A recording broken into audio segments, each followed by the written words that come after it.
The Art of War by Sun Tzu, translated by Lionel Giles. Part 1. Laying Plans. Sun Tzu said, "The art of war is of vital importance to the state. It is a matter of life and death, a road either to safety or to ruin. Hence it is a subject of inquiry which can on no account be neglected. The art of war, then, is governed by 5 constant factors, to be taken into account in one's deliberations when seeking to determine the conditions obtaining in the field. These are 1. The moral law, 2. Heaven, 3. Earth, 4. The commander, 5. Method and discipline.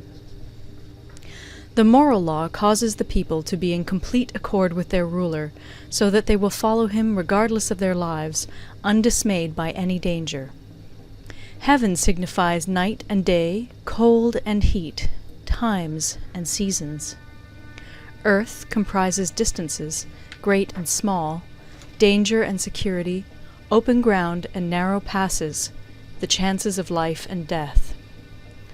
The commander stands for the virtues of wisdom, sincerity, benevolence, courage, and strictness. By method and discipline are to be understood the marshalling of the army in its proper subdivisions, the graduations of rank among the officers, the maintenance of roads by which supplies may reach the army, and the control of military expenditure. These 5 heads should be familiar to every general. He who knows them will be victorious. He who knows them not will fail. Therefore, in your deliberations, when seeking to determine the military conditions, let them be made the basis of a comparison in this wise. 1. Which of the 2 sovereigns is imbued with the moral law? 2. Which of the 2 generals has most ability? 3. With whom lie the advantages derived from heaven and earth? 4. On which side is discipline most rigorously enforced? 5. Which army is stronger? 6. On which side are officers and men more highly trained? 7. In which army is there the greater constancy both in reward and punishment? By means of these 7 considerations I can forecast victory or defeat. The general that hearkens to my counsel and acts upon it will conquer. Let such a one be retained in command. The general that hearkens not to my counsel nor acts upon it will suffer defeat. Let such a one be dismissed. While heeding the profit of my counsel, avail yourself also of any helpful circumstances over and beyond the ordinary rules. According as circumstances are favorable, one should modify one's plans. All warfare is based on deception. Hence, when able to attack, we must seem unable. When using our forces, we must seem inactive. When we are near, we must make the enemy believe we are far away. When far away, we must make him believe we are near. Hold out baits to entice the enemy, feign disorder, and crush him. If he is secure at all points, be prepared for him. If he is in superior strength, evade him. If your opponent is of choleric temper, seek to irritate him. Pretend to be weak, that he may grow arrogant. If he is taking his ease, give him no rest. If his forces are united, separate them. Attack him where he is unprepared. Appear where you are not expected. These military devices, leading to victory, must not be divulged beforehand. Now the general who wins a battle makes many calculations in his temple ere the battle is fought. The general who loses a battle makes but few calculations beforehand. Thus do many calculations lead to victory, and few calculations to defeat. How much more no calculation at all? It is by attention to this point that I can foresee who is likely to win or lose. End of Part 1. Part 2. Waging War. Sun Tzu said, "In the operations of war, where there are in the field 1,000 swift chariots, as many heavy chariots, and 100,000 mail-clad soldiers, with provisions enough to carry them 1,000 li, the expenditure at home and at the front, including entertainment of guests, small items such as glue and paint, and sums spent on chariots and armour, will reach the total of 1,000 ounces of silver per day. Such is the cost of raising an army of 100,000 men. When you engage in actual fighting, if victory is long in coming, then men's weapons will grow dull and their ardor will be damped. If you lay siege to a town, you will exhaust your strength. Again, if the campaign is protracted, the resources of the state will not be equal to the strain. Now, when your weapons are dulled, your ardor damped, your strength exhausted, and your treasure spent, other chieftains will spring up to take advantage of your extremity. Then no man, however wise, will be able to avert the consequences that must ensue. Thus, though we have heard of stupid haste in war, cleverness has never been seen associated with long delays. There is no instance of a country having benefited from prolonged warfare. It is only one who is thoroughly acquainted with the evils of war that can thoroughly understand the profitable way of carrying it on. The skilful soldier does not raise a second levy. Neither are his supply wagons loaded more than twice. Bring war material with you from home, but forage on the enemy. Thus the army will have food enough for its needs. Poverty of the state exchequer causes an army to be maintained by contributions from a distance. Contributing to maintain an army at a distance causes the people to be impoverished. On the other hand, the proximity of an army causes prices to go up, and high prices cause the people's substance to be drained away. When their substance is drained away, the peasantry will be afflicted by heavy exactions. With this loss of substance and exhaustion of strength, the homes of the people will be stripped bare, and 3/10 of their income will be dissipated, while government expenses for broken chariots, worn-out horses, breastplates and helmets, bows and arrows, spears and shields, protective mantles, draught oxen, and heavy wagons will amount to 4/10 of its total revenue. Hence, a wise general makes a point of foraging on the enemy. 1 cartload of the enemy's provisions is equivalent to 20 of one's own, and likewise a single picul of his provender is equivalent to 20 from one's own store. Now, in order to kill the enemy, our men must be roused to anger. That there may be advantage from defeating the enemy, they must have their rewards. Therefore, in chariot fighting, when 10 or more chariots have been taken, those should be rewarded who took the first. Our own flags should be substituted for those of the enemy, and their chariots mingled and used in conjunction with ours. The captured soldiers should be kindly treated and kept. This is called using the conquered foe to augment one's own strength. In war, then, let your great object be victory, not lengthy campaigns. Thus it may be known that the leader of armies is the arbiter of the people's fate, the man on whom it depends whether the nation shall be in peace or in peril. Part 3. Attack by Stratagem. Sun Tzu said, "In the practical art of war, the best thing of all is to take the enemy's country whole and intact. To shatter and destroy it is not so good. So, too, it is better to recapture an army entire than to destroy it, to capture a regiment, a detachment, or a company entire than to destroy them. Hence, to fight and conquer in all your battles is not supreme excellence. Supreme excellence consists in breaking the enemy's resistance without fighting.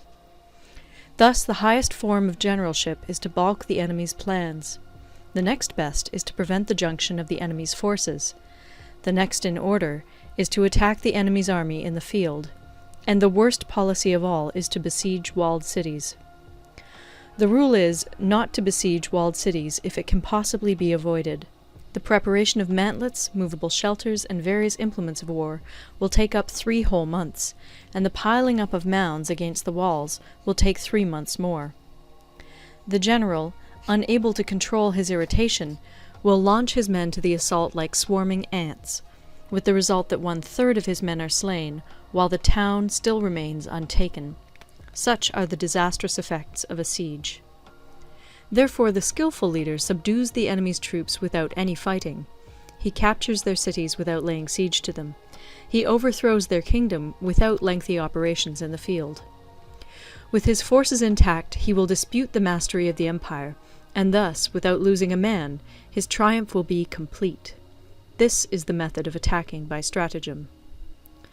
It is the rule in war, if our forces are 10 to the enemy's 1, to surround him; if 5 to 1, to attack him; if twice as numerous, to divide our army into 2. If equally matched, we can offer battle; If slightly inferior in numbers, we can avoid the enemy. If quite unequal in every way, we can flee from him. Hence, though an obstinate fight may be made by a small force, in the end it must be captured by the larger force. Now the general is the bulwark of the state. If the bulwark is complete at all points, the state will be strong. If the bulwark is defective, the state will be weak. There are 3 ways in which a ruler can bring misfortune upon his army. 1. By commanding the army to advance or to retreat, being ignorant of the fact that it cannot obey. This is called hobbling the army. 2. By attempting to govern an army in the same way as he administers a kingdom, being ignorant of the conditions which obtain in an army. This causes restlessness in the soldiers' minds. 3. By employing the officers of his army without discrimination through ignorance of the military principle of adaptation to circumstances. This shakes the confidence of the soldiers. But when the army is restless and distrustful, trouble is sure to come from the other feudal princes. This is simply bringing anarchy into the army, and flinging victory away. Thus we may know that there are 5 essentials for victory. 1. He will win who knows when to fight and when not to fight. 2. He will win who knows how to handle both superior and inferior forces. 3. He will win whose army is animated by the same spirit throughout all its ranks. 4. He will win who, prepared himself, waits to take the enemy unprepared. 5. He will win who has military capacity and is not interfered with by the sovereign. Hence the saying, if you know the enemy and know yourself, you need not fear the result of 100 battles. If you know yourself, but not the enemy, for every victory gained you will also suffer a defeat. If you know neither the enemy nor yourself, you will succumb in every battle. End of Part 3. Part 4. Tactical Dispositions. Sun Tzu said, "The good fighters of old first put themselves beyond the possibility of defeat, and then waited for an opportunity of defeating the enemy. To secure ourselves against defeat lies in our own hands, but the opportunity of defeating the enemy is provided by the enemy himself. Thus the good fighter is able to secure himself against defeat, but cannot make certain of defeating the enemy. Hence the saying, one may know how to conquer without being able to do it." Security against defeat implies defensive tactics. Ability to defeat the enemy means taking the offensive. Standing on the defensive indicates insufficient strength. Attacking, a superabundance of strength.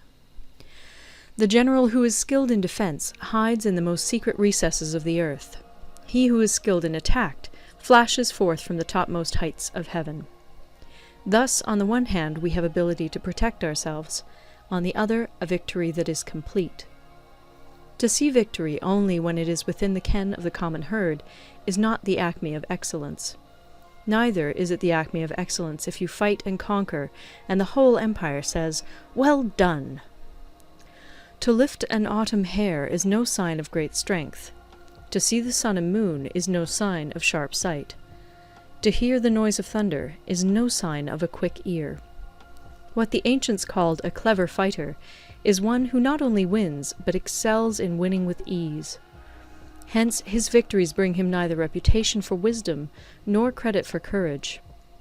He wins his battles by making no mistakes. Making no mistakes is what establishes the certainty of victory, for it means conquering an enemy that is already defeated. Hence the skillful fighter puts himself into a position which makes defeat impossible, and does not miss the moment for defeating the enemy. Thus it is that in war the victorious strategist only seeks battle after the victory has been won, whereas he who is destined to defeat first fights and afterwards looks for victory. The consummate leader cultivates the moral law and strictly adheres to method and discipline. Thus it is in his power to control success. In respect of military method we have, firstly, measurement, secondly, estimation of quantity, thirdly, calculation, fourthly, balancing of chances, fifthly, victory. Measurement owes its existence to earth, estimation of quantity to measurement, calculation to estimation of quantity, balancing of chances to calculation, and victory to balancing of chances. A victorious army opposed to a routed one is as a pound's weight placed in the scale against a single grain. The onrush of a conquering force is like the bursting of pent-up waters into a chasm 1,000 fathoms deep. End of Part 4. Part 5. Energy. Sun Tzu said, "The control of a large force is the same principle as the control of a few men. It is merely a question of dividing up their numbers."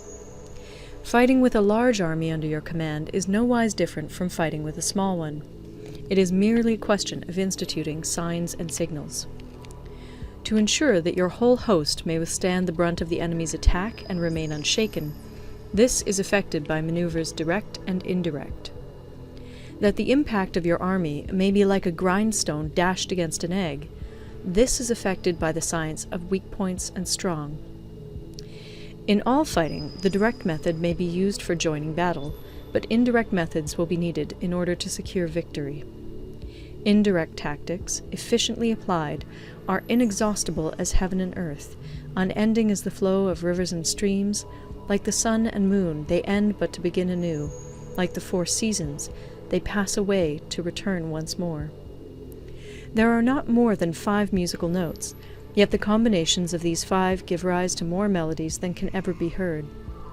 There are not more than 5 primary colors, blue, yellow, red, white, and black, yet in combination they produce more hues than can ever be seen.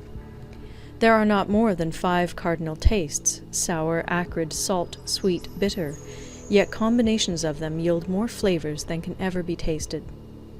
In battle there are not more than 2 methods of attack, the direct and the indirect, yet these 2 in combination give rise to an endless series of maneuvers. The direct and the indirect lead on to each other in turn.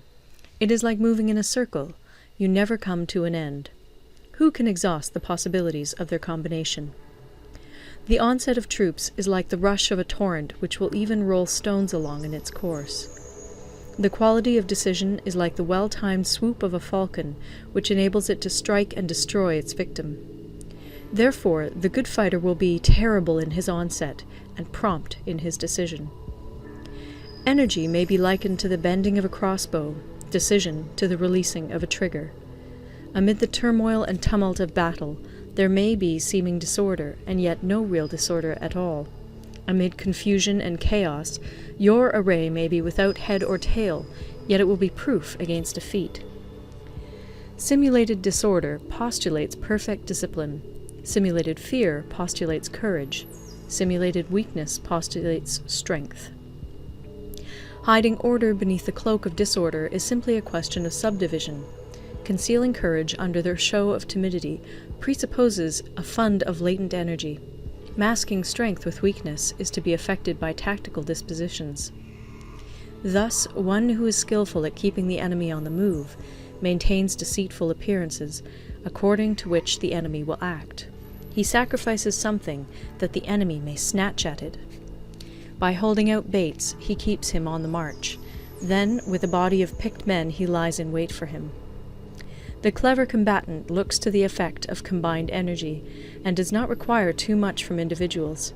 Hence his ability to pick out the right men and utilize combined energy. When he utilizes combined energy, his fighting men become as it were like unto rolling logs or stones, for it is the nature of a log or stone to remain motionless on level ground, and to move when on a slope. If four-cornered, to come to a standstill, but if round-shaped, to go rolling down. Thus the energy developed by good fighting men is as the momentum of a round stone rolled down a mountain thousands of feet in height. So much on the subject of energy. End of Part 5. Part 6. Weak Points and Strong. Sun Tzu said, "Whoever is first in the field and awaits the coming of the enemy will be fresh for the fight. Whoever is second in the field and has to hasten to battle will arrive exhausted." Therefore, the clever combatant imposes his will on the enemy, but does not allow the enemy's will to be imposed on him. By holding out advantages to him, he can cause the enemy to approach of his own accord, or, by inflicting damage, he can make it impossible for the enemy to draw near. If the enemy is taking his ease, he can harass him. If well supplied with food, he can starve him out. If quietly encamped, he can force him to move. Appear at points which the enemy must hasten to defend. March swiftly to places where you are not expected. An army may march great distances without distress if it marches through country where the enemy is not. You can be sure of succeeding in your attacks if you only attack places which are undefended. You can ensure the safety of your defense if you only hold positions that cannot be attacked. Hence, the general is skillful in attack whose opponent does not know what to defend, and he is skillful in defense whose opponent does not know what to attack. O divine art of subtlety and secrecy! Through you we learn to be invisible, through you inaudible, and hence we can hold the enemy's fate in our hands. You may advance and be absolutely irresistible if you make for the enemy's weak points. You may retire and be safe from pursuit if your movements are more rapid than those of the enemy. If we wish to fight, the enemy can be forced to an engagement even though he be sheltered behind a high rampart and a deep ditch. All we need do is attack some other place that he will be obliged to relieve. If we do not wish to fight, we can prevent the enemy from engaging us even though the lines of our encampment be merely traced out on the ground. All we need do is throw something odd and unaccountable in his way. By discovering the enemy's dispositions and remaining invisible ourselves, we can keep our forces concentrated while the enemy's must be divided. We can form a single united body while the enemy must split up into fractions. Hence, there will be a whole pitted against separate parts of a whole, which means that we shall be many to the enemy's few. And if we are able thus to attack an inferior force with a superior one, our opponents will be in dire straits. The spot where we intend to fight must not be made known, for then the enemy will have to prepare against a possible attack at several different points. And his forces being thus distributed in many directions, the numbers we shall have to face at any given point will be proportionately few. For should the enemy strengthen his van, he will weaken his rear. Should he strengthen his rear, he will weaken his van. Should he strengthen his left, he will weaken his right. Should he strengthen his right, he will weaken his left. If he sends reinforcements everywhere, he will everywhere be weak. Numerical weakness comes from having to prepare against possible attacks. Numerical strength from compelling our adversary to make these preparations against us. Knowing the place and the time of the coming battle, we may concentrate from the greatest distances in order to fight. But if neither time nor place be known, then the left wing will be impotent to succour the right equally impotent to succour the left, the van unable to relieve the rear, or the rear to support the van. How much more so if the furthest proportions of the army are anything under 100 li apart, and even the nearest are separated by several li. Though according to my estimate the soldiers of Yue exceed our own in number, that shall advantage them nothing in the matter of victory. I say then that victory can be achieved. Though the enemy be stronger in numbers, we may prevent him from fighting. Scheme so as to discover his plans and the likelihood of their success. Rouse him and learn the principle of his activity or inactivity. Force him to reveal himself so as to find out his vulnerable spots. Carefully compare the opposing army with your own, so that you may know where strength is superabundant and where it is deficient. In making tactical dispositions, the highest pitch you can attain is to conceal them. Conceal your dispositions, and you will be safe from the prying of the subtlest spies, from the machinations of the wisest brains. How victory may be produced for them out of the enemy's own tactics, that is what the multitude cannot comprehend. All men can see the tactics whereby I conquer, but what none can see is the strategy out of which victory is evolved. Do not repeat the tactics which have gained you one victory, but let your methods be regulated by the infinite variety of circumstances. Military tactics are like unto water, for water in its natural course runs away from high places and hastens downwards. So in war, the way is to avoid what is strong and to strike at what is weak. Water shapes its course according to the nature of the ground over which it flows.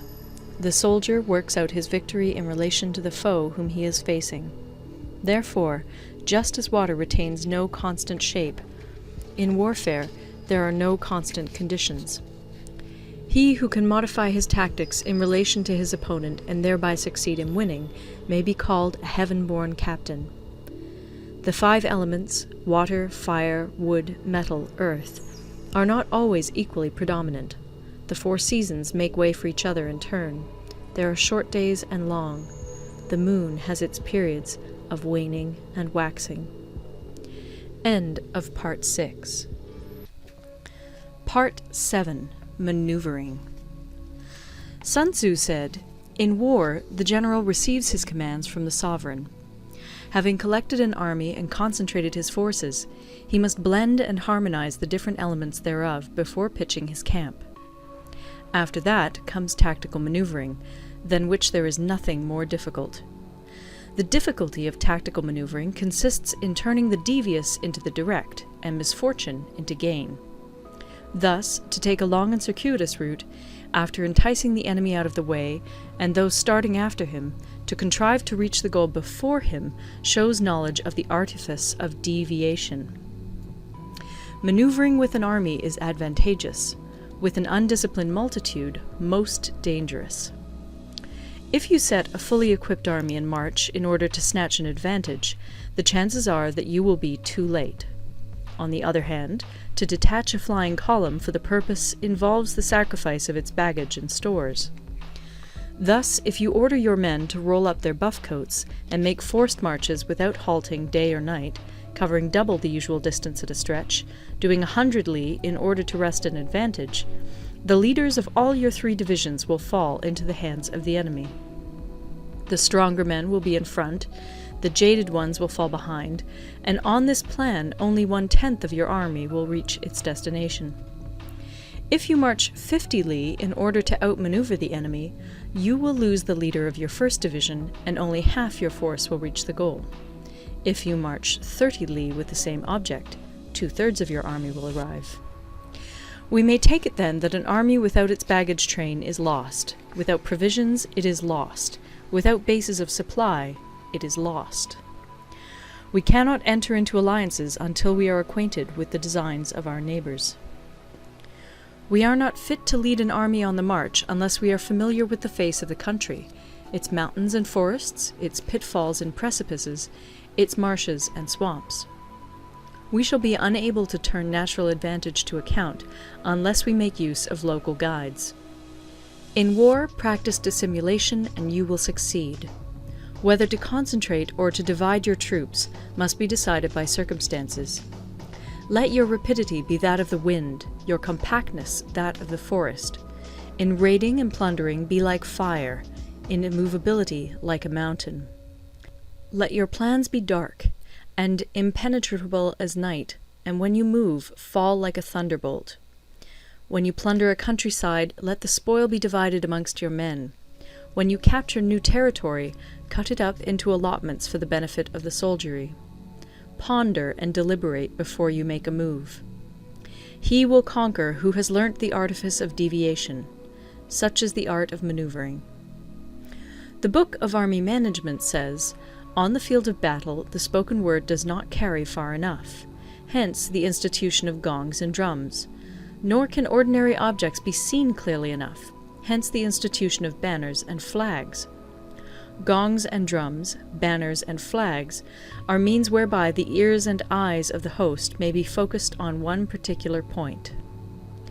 The host thus forming a single united body, it is impossible either for the brave to advance alone, or for the cowardly to retreat alone. This is the art of handling large masses of men.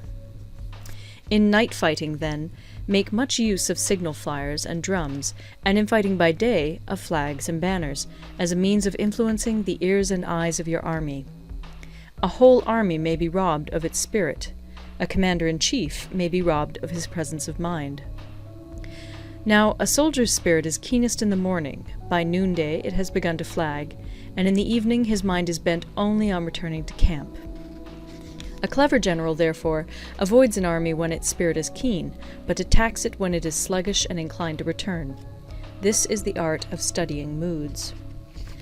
Disciplined and calm, to await the appearance of disorder and hubbub amongst the enemy. This is the art of retaining self-possession. To be near the goal while the enemy is still far from it, to wait at ease while the enemy is toiling and struggling, to be well fed while the enemy is famished. This is the art of husbanding one's strength. To refrain from intercepting an enemy whose banners are in perfect order, to refrain from attacking an army drawn up in calm and confident array, this is the art of studying circumstances. It is a military axiom not to advance uphill against the enemy, nor to oppose him when he comes downhill. Do not pursue an enemy who simulates flight. Do not attack soldiers whose temper is keen. Do not swallow bait offered by the enemy. Do not interfere with an army that is returning home. When you surround an army, leave an outlet free. Do not press a desperate foe too hard. Such is the art of warfare. End of Part 7. Part 8. Variation in Tactics. Sun Tzu said, "In war, the general receives his commands from the sovereign, collects his army, and concentrates his forces. When in difficult country, do not encamp. In country where high roads intersect, join hands with your allies. Do not linger in dangerously isolated positions. In hemmed-in situations, you must resort to stratagem. In desperate position, you must fight. There are roads which must not be followed, armies which must not be attacked, towns which must not be besieged, positions which must not be contested, commands of the sovereign which must not be obeyed." The general who thoroughly understands the advantages that accompany variation of tactics knows how to handle his troops. The general who does not understand these may be well acquainted with the configuration of the country, yet he will not be able to turn his knowledge to practical account. So, the student of war who is unversed in the art of war of varying his plans, even though he be acquainted with the 5 advantages, will fail to make the best use of his men. Hence, in the wise leader's plans, considerations of advantage and of disadvantage will be blended together. If our expectation of advantage be tempered in this way, we may succeed in accomplishing the essential part of our schemes. If, on the other hand, in the midst of difficulties we are always ready to seize an advantage, we may extricate ourselves from misfortune. Reduce the hostile chiefs by inflicting damage on them, and make trouble for them, and keep them constantly engaged.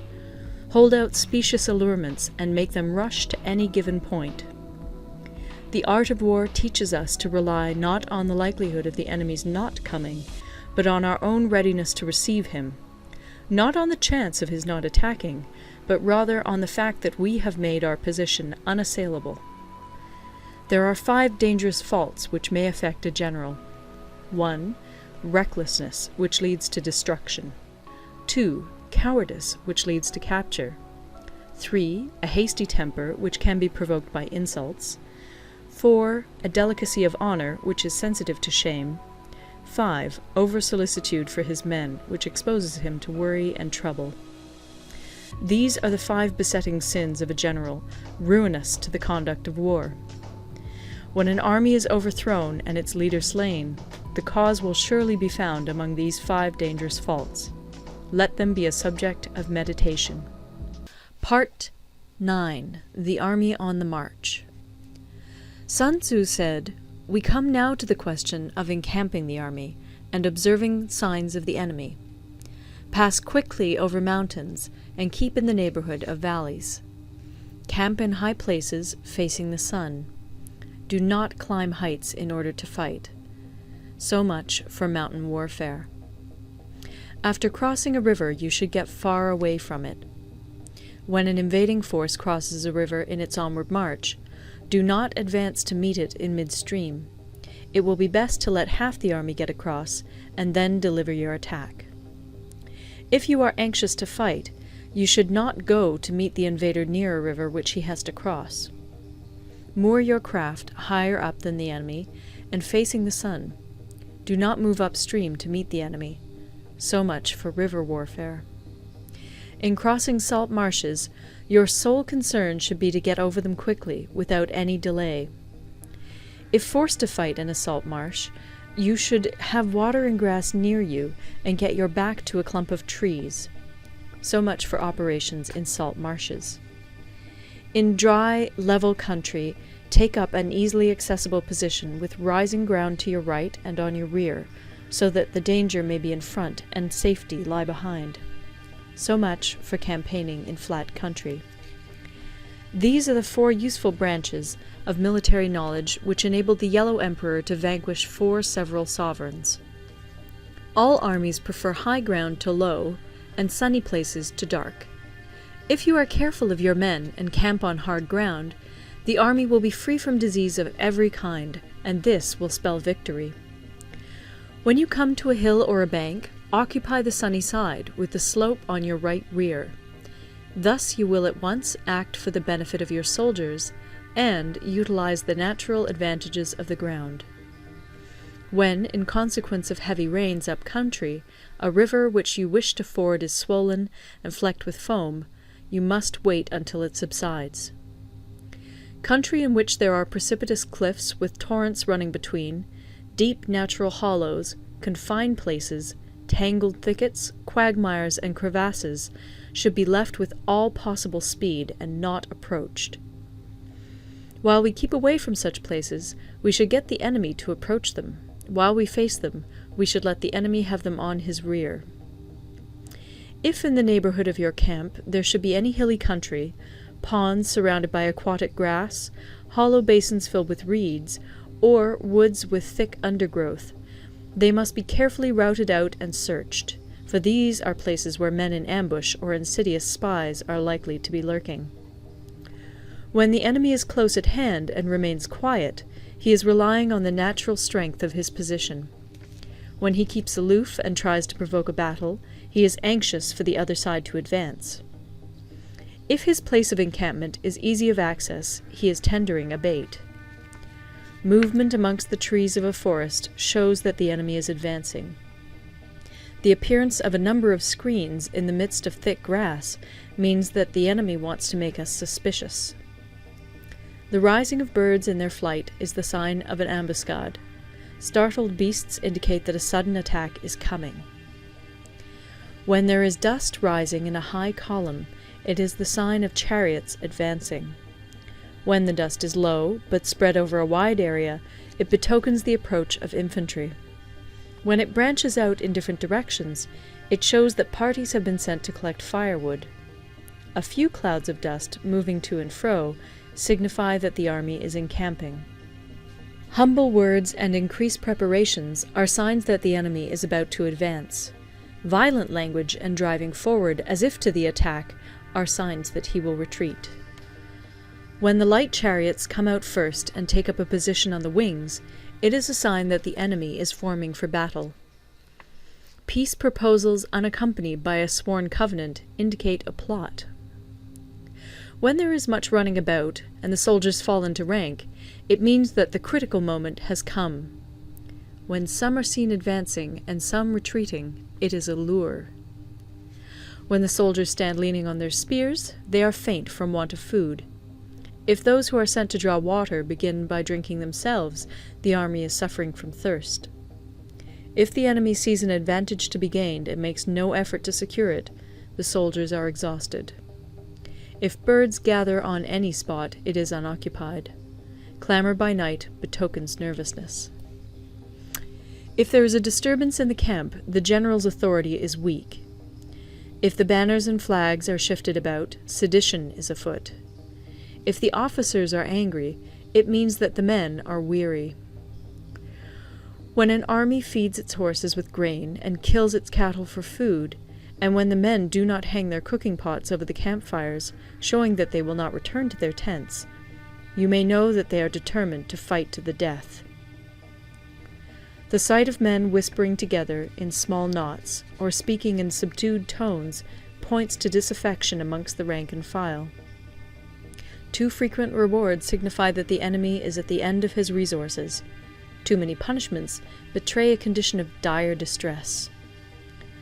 To begin by bluster, but afterwards to take fright at the enemy's numbers, shows a supreme lack of intelligence. When envoys are sent with compliments in their mouths, it is a sign that the enemy wishes for a truce. If the enemy's troops march up angrily and remain facing ours for a long time without either joining battle or taking themselves off again, the situation is one that demands great vigilance and circumspection. If our troops are no more in number than the enemy, that is amply sufficient. It only means that no direct attack can be made. What we can do is simply to concentrate all our available strength, keep a close watch on the enemy, and obtain reinforcements. He who exercises no forethought, but makes light of his opponents, is sure to be captured by them. If soldiers are punished before they have grown attached to you, they will not prove submissive. And, unless submissive, they will be practically useless. If, when the soldiers have become attached to you, punishments are not enforced, they will still be useless. Therefore, soldiers must be treated in the first instance with humanity, but kept under control by means of iron discipline. This is a certain road to victory. If in training soldiers commands are habitually enforced, the army will be well disciplined. If not, its discipline will be bad. If a general shows confidence in his men, but always insists on his orders being obeyed, the gain will be mutual. End of Part 9. Part 10. Terrain. Sun Tzu said, we may distinguish 6 kinds of terrain, to wit, 1. Accessible ground, 2. Entangling ground, 3. Temporizing ground, 4. Narrow passes, 5. Precipitous heights, 6. Positions at a great distance from the enemy. Ground which can be freely traversed by both sides is called accessible. With regard to ground of this nature, be before the enemy in occupying the raised and sunny spots, and carefully guard your line of supplies. Then you will be able to fight with advantage. Ground which can be abandoned but is hard to reoccupy is called entangling. From a position of this sort, if the enemy is unprepared, you may sally forth and defeat him. But if the enemy is prepared for your coming, and you fail to defeat him, then, return being impossible, disaster will ensue. When the position is such that neither side will gain by making the first move, it is called temporizing ground. In a position of this sort, even though the enemy should offer us an attractive bait, it will be advisable not to stir forth, but rather to retreat, thus enticing the enemy in his turn. Then, when part of his army has come out, we may deliver our attack with advantage. With regard to narrow passes, if you can occupy them first, let them be strongly garrisoned and await the advent of the enemy. Should the army forestall you in occupying a pass, do not go after him if the pass is fully garrisoned, but only if it is weakly garrisoned. With regard to precipitous heights, if you are beforehand with your adversary, you should occupy the raised and sunny spots, and there wait for him to come up. If the enemy has occupied them before you, do not follow him, but retreat, and try to entice him away. If you are situated at a great distance from the enemy, and the strength of the two armies is equal, it is not easy to provoke a battle, and fighting will be to your disadvantage. These 6 are the principles connected with earth. The general who's attained a responsible post must be careful to study them. Now, an army is exposed to 6 several calamities, not arising from natural causes, but from faults for which the general is responsible. These are 1. Flight, 2. Insubordination, 3. Collapse, 4. Ruin, 5. Disorganization, 6. Rout. Other conditions being equal, if one force is hurled against another 10 times its size, the result will be the flight of the former. When the common soldiers are too strong and their officers too weak, the result is insubordination. When the officers are too strong and the common soldiers too weak, the result is collapse. When the higher officers are angry and insubordinate, and on meeting the enemy give battle on their own account from a feeling of resentment, before the commander-in-chief can tell whether or not he is in a position to fight, the result is ruin. When the general is weak and without authority, when his orders are not clear and distinct, When there are no fixed duties assigned to officers and men, and the ranks are formed in a slovenly, haphazard manner, the result is utter disorganization. When a general, unable to estimate the enemy's strength, allows an inferior force to engage a larger one, or hurls a weak detachment against a powerful one, and neglects to place picked soldiers in the front rank, the result must be rout. These are 6 ways of courting defeat, which must be carefully noted by the general who has attained a responsible post. The natural formation of the country is the soldier's best ally, but a power of estimating the adversary, of controlling the forces of victory, and of shrewdly calculating difficulties, dangers, and distances, constitutes the test of a great general. He who knows these things, and in fighting puts his knowledge into practice, will win his battles. He who knows them not, nor practices them, will surely be defeated. If fighting is sure to result in victory, then you must fight, even though the ruler forbid it. If fighting will not result in victory, then you must not fight even at the ruler's bidding. The general who advances without coveting fame, and retreats without fearing disgrace, whose only thought is to protect his country and do good service for his sovereign, is the jewel of the kingdom. Regard your soldiers as your children, and they will follow you into the deepest valleys. Look upon them as your own beloved sons, and they will stand by you even unto death. If, however, you are indulgent, but unable to make your authority felt, kind-hearted, but unable to enforce your commands, and incapable, moreover, of quelling disorder, then your soldiers must be likened to spoilt children. They are useless for any practical purpose. If we know that our own men are in a condition to attack, but are unaware that the enemy is not open to attack, we have gone only halfway towards victory. If we know that the enemy is open to attack, but are unaware that our own men are not in a condition to attack, we have gone only halfway towards victory. If we know that the enemy is open to attack, and also know that our men are in a condition to attack, but are unaware that the nature of the ground makes fighting impracticable, we have still only gone halfway towards victory. Hence the experienced soldier, once in motion, is never bewildered. Once he has broken camp, he is never at a loss. Hence the saying, "If you know the enemy and know yourself, your victory will not stand in doubt. If you know heaven and know earth, you may make your victory complete." End of Part 10. Part 11. The 9 Situations. Sun Tzu said, "The art of war recognizes 9 varieties of ground. 1. Dispersive ground. 2. Facile ground. 3. Contentious ground. 4. Open ground. 5. Ground of intersecting highways. 6. Serious ground. 7. Difficult ground. 8. Hemmed-in ground. 9. Desperate ground. When a chieftain is fighting in his own territory, it is dispersive ground. When he has penetrated into hostile territory, but to no great distance, it is facile ground. Ground the possession of which imports great advantage to either side is contentious ground. Ground on which each side has liberty of movement is open ground. Ground which forms the key to 3 contiguous states, so that he who occupies it first has most of the empire at his command, is a ground of intersecting highways.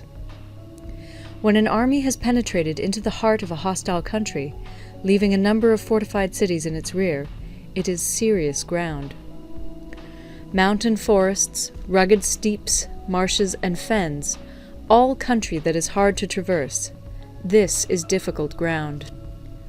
Ground which is reached through narrow gorges, and from which we can only retire by tortuous paths, so that a small number of the enemy would suffice to crush a large body of our men, this is hemmed-in ground.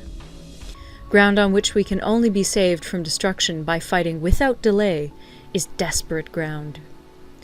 On dispersive ground, therefore, fight not. On facile ground, halt not. On contentious ground, Attack not. On open ground, do not try to block the enemy's way. On the ground of intersecting highways, join hands with your allies. On serious ground, gather in plunder. In difficult ground, keep steadily on the march. On hemmed-in ground, resort to stratagem. On desperate ground, fight. Those who were called skillful leaders of old knew how to drive a wedge between the enemy's front and rear, to prevent cooperation between his large and small divisions, to hinder the good troops from rescuing the bad, the officers from rallying their men. When the enemy's men were united, they managed to keep them in disorder. When it was to their advantage, they made a forward move. When otherwise, they stopped still. If asked how to cope with a great host of the enemy in orderly array, and on the point of marching to the attack, I should say, begin by seizing something which your opponent holds dear. Then he will be amenable to your will. Rapidity is the essence of war. Take advantage of the enemy's unreadiness. Make your way by unexpected routes, and attack unguarded spots. The following are the principles to be observed by an invading force. The further you penetrate into a country, the greater will be the solidarity of your troops, and thus the defenders will not prevail against you. Make forays in fertile country in order to supply your army with food. Carefully study the well-being of your men, and do not overtax them. Concentrate your energy and hoard your strength. Keep your army continually on the move, and devise unfathomable plans. Throw your soldiers into positions whence there is no escape, and they will prefer death to flight.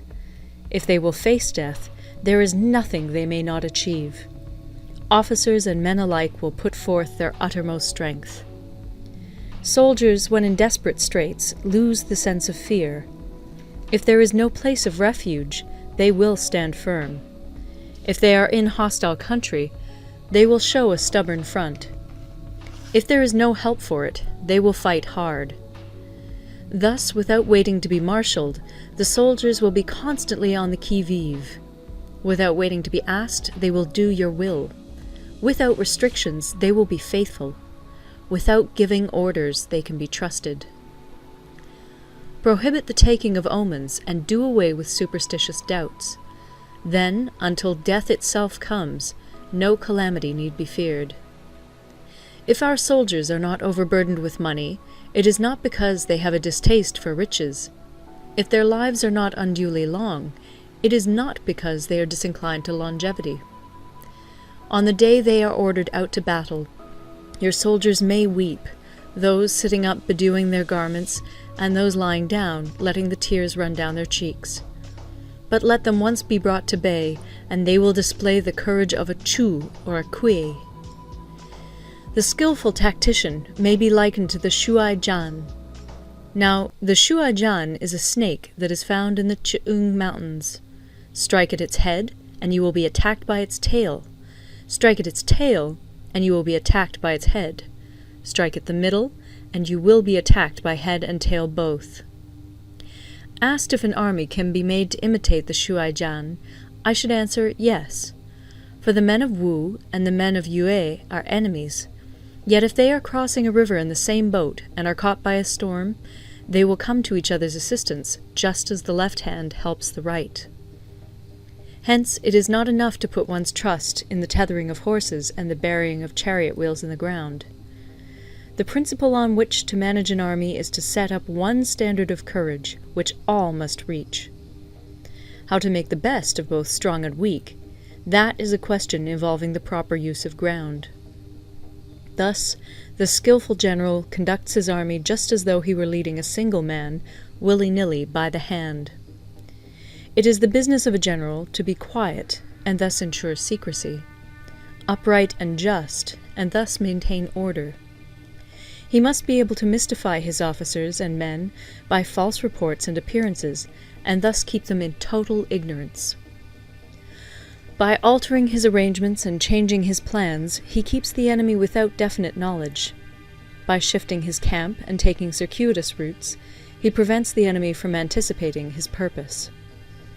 At the critical moment, the leader of an army acts like one who has climbed up a height and then kicks away the ladder behind him. He carries his men deep into hostile territory before he shows his hand. He burns his boats and breaks his cooking pots. Like a shepherd driving a flock of sheep, he drives his men this way and that, and nothing knows whither he is going. To muster his host and bring it into danger, this may be termed the business of the general.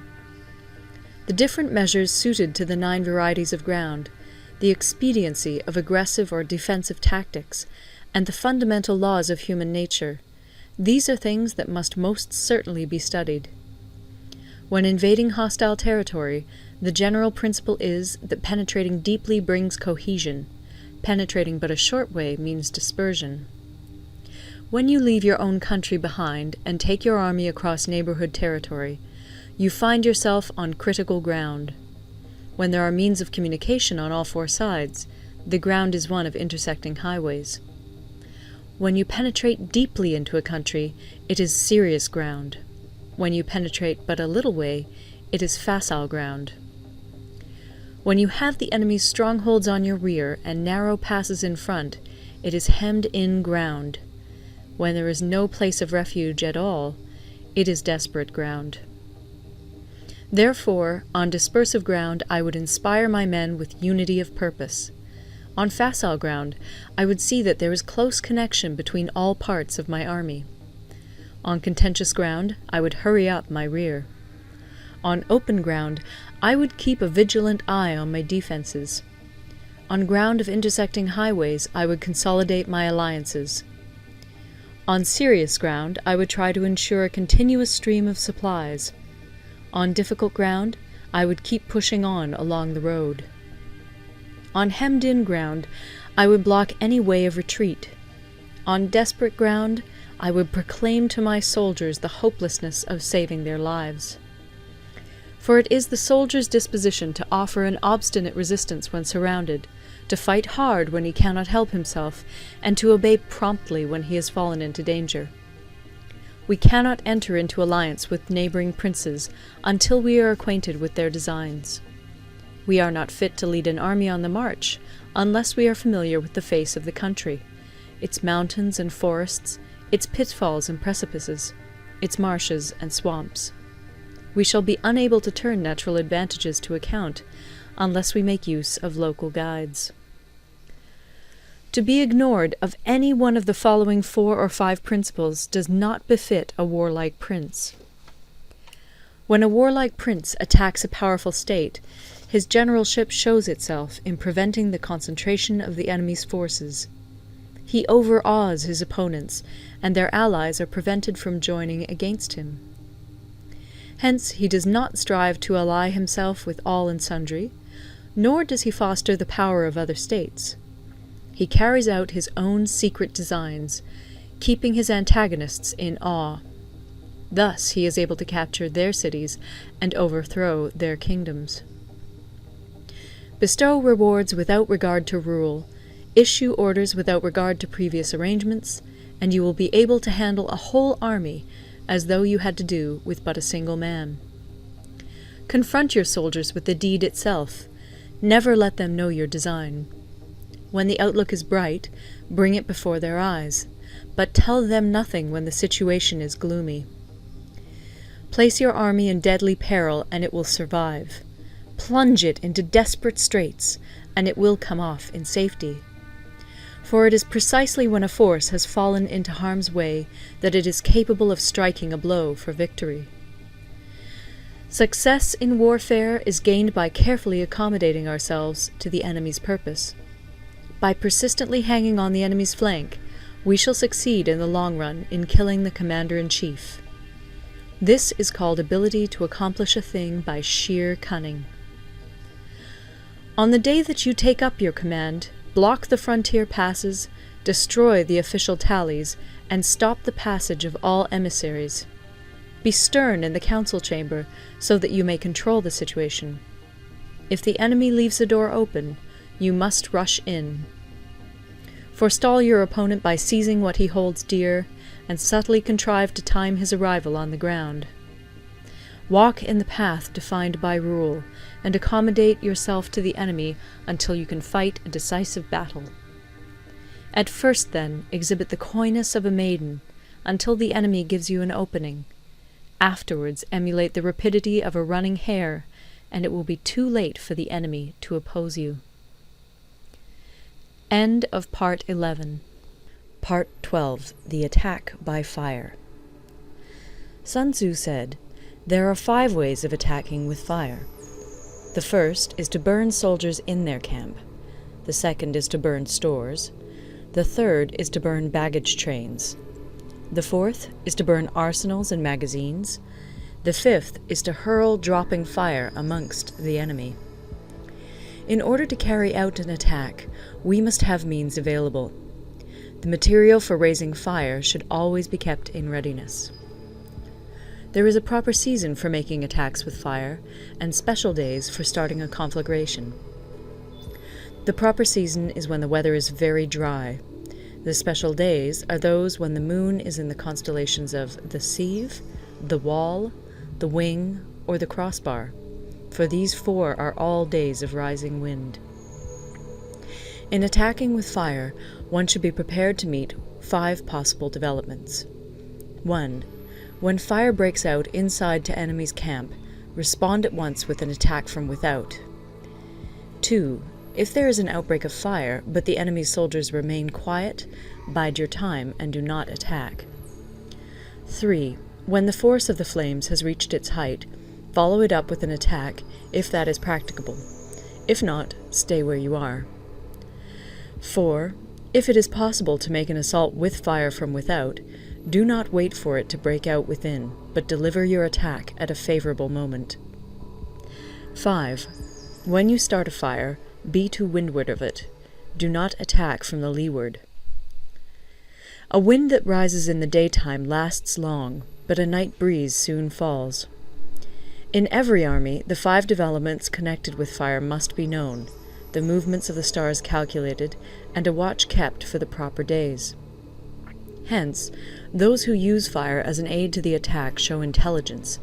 Those who use water as an aid to the attack gain an accession of strength. By means of water, an enemy may be intercepted, but not robbed of all his belongings. Unhappy is the fate of one who tries to win his battles and succeed in his attacks without cultivating the spirit of enterprise, for the result is a waste of time and general stagnation. Hence the saying, "The enlightened ruler lays his plans well ahead. The good general cultivates his resources." Move not unless you see an advantage. Use not your troops unless there is something to be gained. Fight not unless the position is critical. No ruler should put troops into the field merely to gratify his own spleen. No general should fight a battle simply out of pique. If it is to your advantage, make a forward move. If not, stay where you are. Anger may in time change to gladness. Vexation may be succeeded by content. But a kingdom that has once been destroyed can never come again into being, nor can the dead ever be brought back to life. Hence the enlightened ruler is heedful, and the good general full of caution. This is the way to keep a country at peace and an army intact. End of Part 12. Part 13. The Use of Spies. Sun Tzu said, "Raising a host of 100,000 men and marching them great distances entails heavy loss on the people and a drain on the resources of the state. The daily expenditure will amount to 1,000 ounces of silver. There will be commotion at home and abroad, and men will drop down exhausted on the highways. As many as 700,000 families will be impeded in their labor. Hostile armies may feast each other for years, striving for the victory which is decided in a single day. This being so, to remain in ignorance of the enemy's condition simply because one grudges the outlay of 100 ounces of silver in honors and emoluments is the height of inhumanity. One who acts thus is no leader of men, no present help to his sovereign, no master of victory. Thus, what enables the wise sovereign and the good general to strike and conquer and achieve things beyond the reach of ordinary men is foreknowledge. Now, this foreknowledge cannot be elicited from spirits. It cannot be obtained inductively from experience, nor by any deductive calculation. Knowledge of the enemy's dispositions can only be obtained from other men. Hence the use of spies, of whom there are 5 classes. 1. Local spies. 2. Inward spies. 3. Converted spies. 4. Doomed spies. 5. Surviving spies. When these 5 kinds of spy are all at work, none can discover the secret system. This is called divine manipulation of the threads. It is the sovereign's most precious faculty. Having local spies means employing the services of the inhabitants of a district. Having inward spies, making use of officials of the enemy. Having converted spies, getting hold of the enemy's spies and using them for our own purposes. Having doomed spies, doing certain things openly for purposes of deception, and allowing our spies to know of them and report them to the enemy. Surviving spies, finally, are those who bring back news from the enemy's camp. Hence it is that none in the whole army are more intimate relations to be maintained than with spies. None should be more liberally rewarded. In no other business should greater secrecy be preserved. Spies cannot be usefully employed without a certain intuitive sagacity. They cannot be properly managed without benevolence and straightforwardness. Without subtle ingenuity of mind, one cannot make certain of the truth of their reports. Be subtle, and use your spies for every kind of business. If a secret piece of news is divulged by a spy before the time is ripe, he must be put to death together with the man to whom the secret was told. Whether the object be to crush an army, to storm a city, or to assassinate an individual, it is always necessary to begin by finding out the names of the attendants, the aides-de-camp, and doorkeepers and sentries of the general in command. Our spies must be commissioned to ascertain these. The enemy's spies, who have come to spy on us, must be sought out, tempted with bribes, led away, and comfortably housed. Thus they will become converted spies and available for our service. It is through the information brought by the converted spy that we are able to acquire and employ local and inward spies. It is owing to this information again that we can cause the doomed spy to carry false tidings to the enemy. Lastly, it is by this information that the surviving spy can be used on appointed occasions. The end and aim of spying in all its 5 varieties is knowledge of the enemy, and this knowledge can only be derived in the first instance from the converted spy. Hence it is essential that the converted spy be treated with the utmost liberality. Of old, the rise of the Yin dynasty was due to Yi Qi, who had served under the Xia. Likewise, the rise of the Chu dynasty was due to Liu Ya, who had served under the Yin. Hence, it is only the enlightened ruler and the wise general who will use the highest intelligence of the army for purposes of spying, and thereby they achieve great results. Spies are a most important element in water, because on them depends an army's ability to move. End of the Art of War.